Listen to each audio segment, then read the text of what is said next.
প্রিয় দর্শক, সৌদি আরবে আরাফার দিন বৃহস্পতিবার, এই দিনটাতে আপনি যদি একটা দোয়া পড়তে পারেন, আপনার নামাজ না পড়ার গুনাহ, রোজা না রাখার গুনাহ, মিথ্যা হিংসা অহংকার বেপরদায় চলার গুনাহ, টিভি নাটক সিনেমা দেখার গুনাহ, জীবনে যত জেনে না জেনে ছোট বড় গুনাহ করেছেন সব গুনাহ খতম করতে পারবেন এই একটি দিনে, এই একটি দোয়া পড়ার মাধ্যমে।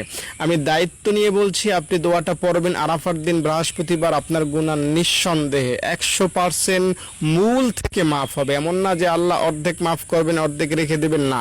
আপনি যেদিন জন্ম নিয়েছিলেন সেদিন আপনার কোনো গুনাহ ছিল না, আরাফার দিন এই দোয়াটা পড়ার ফলে আপনি সেদিনের মতো হতে পারবেন, বা আরাফার দিন হাজিরা হজ করে যেমন নিষ্পাপ হন, আপনিও তেমন নিষ্পাপ হয়ে যেতে পারবেন। আল্লাহুম্মা ইন্নী আসআলুকা বিআন্নাকা আনতাল্লাহ লা ইলাহা ইল্লা আনতাল আহাদুস সামাদুল লাযী লাম ইয়ালিদ ওয়া লাম ইউলাদ ওয়া লাম ইয়াকুল লাহু কুফুয়ান আহাদ।